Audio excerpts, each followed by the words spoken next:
Magandang umaga, Pilipinas. Narito ang latest sa lagay ng ating panahon. Update muna sa LPA na nasa loob ng ating area of responsibility. Huling nakita yan sa layong 540 kilometers. Silangan ho ng Hinatuan, Surigao del Sur. At sa kasalukuyang ng trough nito, nagdudulot na po ng mga pagulan sa silangang bahagi ng Visayas at Mindanao. Base po sa ating latest analysis, itong low pressure area, mababa po yung tsansa niya mabuo bilang isang bagyo in the next 24 hours. But beyond that period, hindi natin inaalis ang posibilidad na tumaas pa yung tsansa nito. At dalawang posibleng senaryo ang nakikita po natin dito sa weather disturbance. Posible po na tumawid ito sa ating landmass, especially o particular dito sa Kabisayaan at Mindanao bilang isang LPA. At hindi rin naman natin inaalis ang tsansa na mabuo ito bilang bagyo bago pa man ito tumawid ng ating landmass. But either way, inaasahan pa rin po natin na magdudulot ito ng significant rainfall at malakas na mga pagulan sa malaking bahagi ng Visayas, Mindanao at ilang bahagi ng Southern Luzon by weekend. Kaya't pinag-aantabay natin ng ating mga kababayan sa magiging update ng Pag-asa ukol nga po dito sa weather disturbance. Samantala yung easterlies patuloy din nagdudulot ng mga pagulan sa Aurora at Quezon at nakakaapekto ito ngayon sa Luzon at Visayas.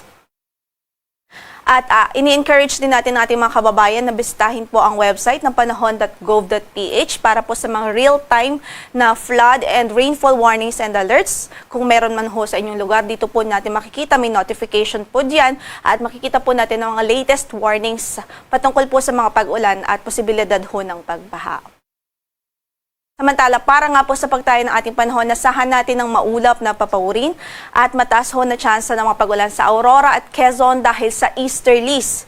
Samantala sa Metro Manila at natitirang bahagi naman ng Luzon, bahagyang maulap hanggang sa maulap ang papawirin at hindi pa rin natin inaalis ang tsansa ng mga thunderstorms at manakanakang pagulan any time of the day. Kung kaya't saan man ang lakad natin sa araw na ito, huwag hong kalimutang magdala ng mga pananggalang sa ulan. Sa Metro Manila, 25 to 31 degrees Celsius ang inaasahang magiging agwat ng temperatura. 17 to 23 po sa Baguio, 24 to 32 sa Lawag. At sa Tugigaraw naman ay 24 to 32 degrees Celsius sa Tagaytay, 22 to 30 degrees Celsius habang sa Legazpi ay 25 to 31 degrees Celsius. Sa Eastern Visayas, Caraga Region at Davao Oriental, mataas din ang tsansa ng mga pag-ulan sa araw na ito at maulap ang papawirin dahil nga po sa trough ng LPA na nasa loob ng ating area of responsibility. Sa natitirang bahagi naman ng Visayas at Mindanao, asahan natin ang bahagyang maulap hanggang sa maulap na papawirin at nariyan din ang mga isolated thunderstorms anytime of the day. Sa Tacloban, 25 to 30 degrees Celsius ang inaasahang magiging agwat ng temperatura. Sa Iloilo ay 24 to 31 degrees Celsius. Sa Kalayaan Islands, 26 to 31 degrees Celsius, 25 to 32 sa Puerto Princesa City. At sa Zamboanga ay 24 to 33 degrees Celsius. Sa Cagayan de Oro, 24 to 32. At sa Davao naman, Davao City ay 25 to 32 degrees Celsius.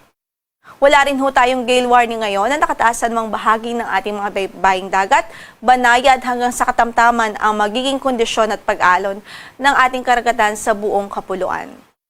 Ang sunrise natin for today is 5:45 in the morning at mamaya ay dudubog ang araw sa ganap na 6:00 ng gabi.